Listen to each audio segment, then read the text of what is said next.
along the same lines as the last video, I was asked how I came up with the words, the vocabulary that I use in Madovna. How did I come up with them? Man, I don't know how I have this idea in my brain about how I want this language to sound, but I think when I started, I was searching for sounds that I liked, sounds that sounded good together and that I wanted to incorporate and wanted to just put in a little mesh of love. I kid you not. I remember I was in Mexico. That's how all the stories start, right? I was in Mexico and I was driving in a taxi. Yeah, I was in a taxi. And I had a notebook and I had already started this language, I don't know, like 3 months prior. And I was just obsessive at that point, as one would be naturally. And I kid you not, I would listen to the taxi driver talking to people in the car, and I would listen for words or for sounds that I really, really liked, and I would write them in my notebook obsessively. And I would, when we were driving, I would look at signs and I would see words on the signs and I would write those down. And so I think I spent probably like 60% of my vacation doing this.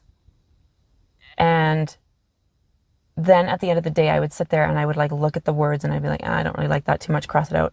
And I would look at, let's say I had like 2 words and I would like this part of this one and this part of this one. And then I would try them together.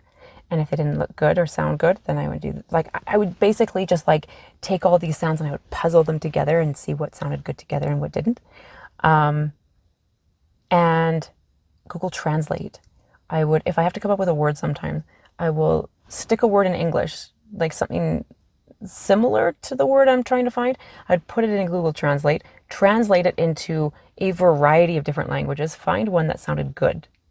And then I would look at that and I would look at the pieces of the language again, the sounds that I would like, and I would again puzzle those together to make something, to make a word. And sometimes the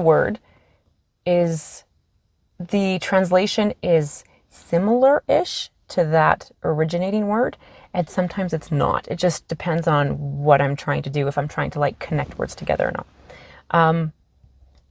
But the top things I do, I listen a lot for words that sound good in a variety of different languages.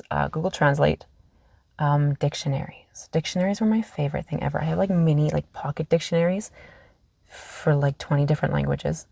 And for the ones that had like sounds that I really liked, like there are certain vowel sounds in like Swahili that I really like, or certain consonant clusters that I like in Russian or Ukrainian or any kind of Slavic language. And same with consonant clusters in like German. And there are certain flowy vowel things that I like from Spanish and from French. And all of them have different sounds. So then how does this work? How do I take sounds from all of these and put them together to make a language that sounds any kind of cohesive? I don't know, but it worked. Basically, like there were certain letters or certain sounds that I would take and I would make sure that they sounded right, and then I would just stick with those. So does Madovna have its own like sound? I don't know what you call this. I know that there are names for this, but I'm no linguist, seriously. Its own list of sounds, basically, like phonemes, or I don't know. If you're a linguist, go ahead and judge me. I don't care. I don't have time for it. But yes, it does. And so there are certain sounds or certain consonant clusters. Consonant clusters are like, you take consonants like the hard sounds like S, T, st. I'm sure there are certain languages in the world that do not say st together, like ST together. And so you'll find speakers like that, they can't actually pronounce that very well or at all, or they might have to practice.